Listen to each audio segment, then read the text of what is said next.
सुप्रभातम। संस्कृत शिक्षण आप सबका स्वागत है। संस्कृत शिक्षण के अंतर्गत अपन 10वीं कक्षा का प्रथम पाठ स्पंदना का पढ़ने जा रहे हैं। तो देखेंगे प्रथम पाठ जय सुर भारती। यह एक वंदना गीति है। देखेंगे वाणी वंदना गीति। यह वाणी वंदना गीति, ये गीति उसको कहते हैं जिसको तो इस गीति वही है जिसको श्लोकबद्ध तरीके से गाया जा सके। सरला सरसा च सरस्वती वंदना गीति रियम कवि पुंगवेन डॉक्टर हरिराम आचार्यन विरचिता वर्तते। सरल सरसा रस से युक्त और सरल और रस से युक्त सरस्वती की वंदना इस गीति में कवि श्रेष्ठ डॉक्टर हरिराम आचार्य के द्वारा लिखी गई है। षष्ठ षष्टि एकोनविंशति तमे ईस्वीय वर्षे रचिता वसंत बहार रागेण उपनिबद्धा मधुच्छन्दः इत्याख्य ग्रंथा संकलिता लोके बहुश्रुता च इयं गीति वस्तुतः कवे आद्या गीति रचना आसीत्। या ही बहुत्र प्रकाशिता आकाशवाणी दूरदर्शनाभ्याम च चिरम प्रसारिता प्रचारिता च। ये 1966 ईस्वी वर्ष में लिखी गई बसंत बहार राग से लिखी गई उपनिबद्ध, जो कि मधुच्छंद इस नाम के ग्रंथ में संकलित है, जो कि संसार में बहुत सुनी गई है। ये गीति वास्तव में कवि की प्रारंभिक रचना है, जो गाए जा सकने योग्य दृष्टिकोण को अपनाते हुए लिखी गई थी, जो कि बहुत प्रकाशित है। आकाशवाणी और दूरदर्शन दोनों ही माध्यमों से अनेक बार प्रसारित और प्रचारित भी की गई है। तो देखेंगे इसको। जय सुर भारती, हे वाग देवी आपकी जय हो। इस श्लोक को पहले को अपन देख रहे हैं। जय जय हे भगवती सुर भारती, तव चरणौ प्रणमामि। नाद ब्रह्ममयी जय वागीश्वरी, शरणम ते गच्छामि।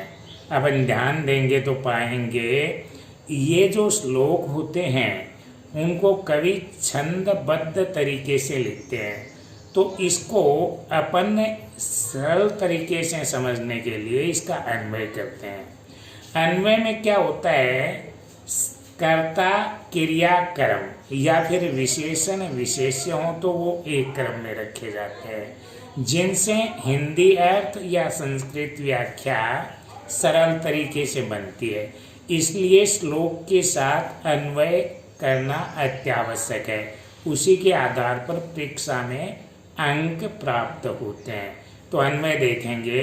पहला श्लोक है तो इसमें भगवती शब्द है वो संबोधन है और सुर भारती भी संबोधन है। तो भगवती शब्द अपन पहले लेंगे, भगवती भी संबोधन है।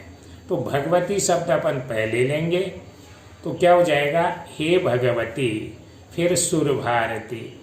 शेष जो शब्द है जय जय, तो अन्वय क्या हुआ, हे भगवती सुर भारती जय जय। हे वाणी की देवी सुर भारती सरस्वती आपकी जय हो।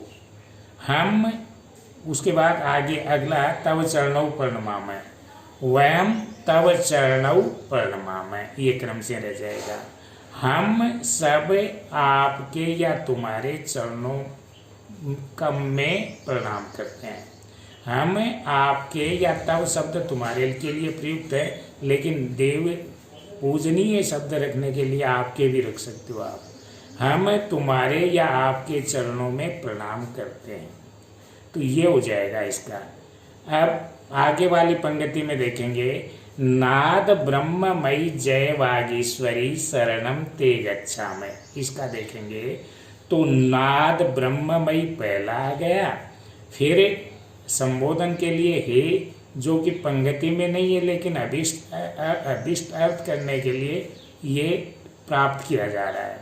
वागीश्वरी जय वयम ते शरणम गच्छामि।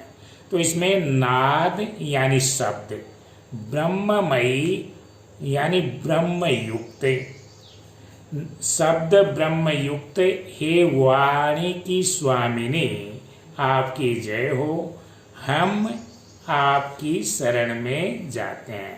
वयम जो कि श्लोक में नहीं है, लेकिन अभीष्ट अर्थ के लिए इसको अन्यत्र से प्राप्त किया जाता है। वयम ते आपकी, शरणम शरण में, गच्छा में जाते हैं। तो यह अर्थ हो जाएगा। पुनः देखेंगे, हे देवी सरस्वती आपकी जय हो, हम आपके चरणों में प्रणाम करते हैं। शब्द ब्रह्म युक्त हे वाणी की स्वामिनी आपकी जय हो, हम आपकी शरण में जाते हैं। अगला श्लोक रहेगा नंबर 2 का। त्वमसि शरण्या त्रिभुवन धन्या सुर मुनि वंदित चरणा नवरस मधुरा कविता मुखरा स्मत रुचि रुचिराभरणा। तो इसका अन्वय करेंगे तो अपन पाएंगे, यहाँ पर देखेंगे हे भगवती, जो कि संबोधन के लिए अपन ने प्राप्त किया है।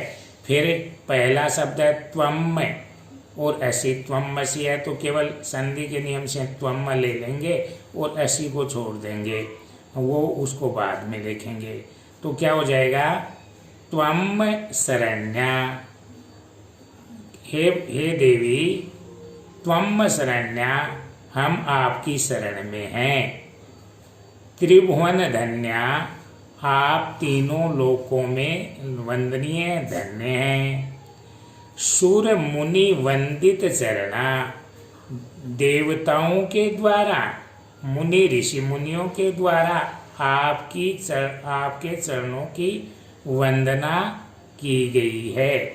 नवरस मधुरा, आप काव्य के 9 रसों से युक्त माधुर्यमय कविता से मुखरित होने वाली, कविता या श्लोकों से व्यक्त होने वाली आपकी मधुर मुस्कान और लावण्यमयी रूप छवि, मानो वही आपका अलंकरण या आभूषण हो, वैसा महसूस होने वाला ऐसा रूप छवि आपकी प्रत्यक्षतः अनुभव होने वाली हो। तो ये आपका दूसरा रह जाएगा। पुनः देखेंगे, हे भगवती आपकी शरण में हम जाते हैं, आप तीनों लोकों में धन्य हैं। देवताओं और ऋषि मुनियों के द्वारा आपके चरणों की वंदना की गई है। काव्य के 9 रसों से युक्त माधुर्यमयी कविता या श्लोकों के द्वारा व्यक्त होने वाली आपकी मधुर मुस्कान, लावण्यमयी रूप छवि ही मानो अलंकरण है, आभूषणों से युक्त हो, ऐसा प्रत्यक्षतः अनुभव किया जाने वाला हो। तो ये द्वितीय रहेगा। तीसरे में देखते हैं। तीसरे में रहेगा, आसीना भव मानस हंसे कुंद तुहिन शशि धवले हर जड़ताम कुरु बोधि विकासम शीत पंकज तनु विमले। तो इसके लिए अपन देखेंगे अन्वय रहेगा, हे कुंद। कुंद यहाँ लिया है शब्द, संबोधन ले लिया, हे कुंद। तो यहाँ से शुरू करेंगे। फिर तुहिन भी यहीं पर आ गया, शशि और धवले भी। हिंदी अर्थ रहेगा, हे कुंद यानी हे चमेली के सफ़ेद फूलों जैसे, तुहिन बर्फ, शशि चंद्रमा, धवले यानी शुभ्र छवि वाले, शीत पंकज तनु विमले, श्वेत कमल रूपी निर्मल शरीर वाली, मानस हंसे, मानसरोवर के हंस से युक्त। दूसरे शब्दों में अर्थ लेंगे, त्वम मम मानसे, अर्थात तुम मेरे हृदय रूपी हंस में विराजो ऐसा भाव हो। आसीना भाव यानी विराजो। जड़ताम हर, हम सबके अज्ञानता रूपी अंधकार को या अज्ञान रूपी जड़ता को हरो। बोधि विकासम च कुरु, और हम सब में बुद्धि का, ज्ञान का, शिक्षा का विकास करो। तो ये रह जाएगा। एक सेकंड, अपन इसको एक साथ देखेंगे तो अपन पाएंगे, हे देवी, आप चमेली के श्वेत फूल, बर्फ और चंद्रमा जैसी शुभ्र छवि वाली, श्वेत कमल रूपी निर्मल शरीर वाली, मान सरोवर के हंस से युक्त, अर्थात तुम मेरे हृदय रूपी हंस में विराजें और हमारी अज्ञानता रूपी जड़ता को हरो और हमारे बुद्धि का विकास करो। अगला और अंतिम रहेगा, ललित कलामयी ज्ञान विभामयी वीणा पुस्तक धारिणी मति रास्तानौ तव पद कमले ऐकुंठा विषहारिणी जय जय हे। तो ये क्या कह रहे हैं, इसको देखेंगे अपन। हे ललित कलाओं से युक्त, ललित अर्थात काव्य कलाओं से युक्त, ज्ञान विभामयी, ज्ञान रूपी कांति से, चमक से युक्त, वीणा पुस्तक धारिणी, वीणा और वेद इत्यादि सदग्रंथों को धारण करने वाली, ऐकुंठा विषहारिणी, हे आप कुंठित विष को हरण करने वाली, न हमारी मति बुद्धि को आपके पद कमलों में लगे, आपके पद कमलों में विराजे, ऐसा भाव। पुनः देखेंगे, हे ललित काव्य कलाओं से युक्त, ज्ञान और शिक्षा रूपी कांति चमक से युक्त, वीणा पुस्तक को धारण करने वाली, हे देवी, आप कुंठित विष को हरने वाली, हमारी बुद्धि सदैव आपके चरण कमलों में विराजे, लगे।